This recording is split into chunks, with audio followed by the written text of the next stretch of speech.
అలాగని ఏదైనా కానీ వ్యాపారం చేసి చక్కగా కుటుంబాన్ని పోషించుకుందామంటే రామయ్యకు ఏ వ్యాపారము రాదు.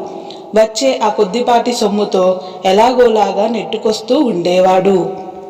ఇక సుశీల ప్రతినిత్యము కూడా క్రమం తప్పకుండా మహాలక్ష్మీదేవిని పూజిస్తూ తల్లి అష్టోత్తరాన్ని పాటిస్తూ ఉండేది. అలాగే రామయ్య కూడా వీలున్నప్పుడల్లా ఆ ఊరిలో ఉన్నటువంటి లక్ష్మీనారాయణుల యొక్క ఆలయానికి వెళ్ళి స్వామి అమ్మవారులను దర్శించి వచ్చేవాడు. అలా రోజులు గడుస్తూ ఉండగా ఒకనాడు వారింటికి ఒక దూరపు బంధువు వస్తాడు. అతను వీరంతా ఒక రోజులా ఉండి తిరిగి వెళ్తూ రామయ్యతో ఇలా అంటాడు. రామయ్య, నిన్ను చూస్తే ఉంటే నాకు చాలా బాధగా ఉంది. ఈ గంపెడు సంసారాన్ని ఎలా నెట్టుకొస్తున్నావో ఏమిటో. ఇంకా ఈ పిల్లలు పెద్దవారై వారికి యుక్త వయసు వచ్చాక వారి వివాహాలు ఎలా చేయాలనుకుంటున్నావో నీవు.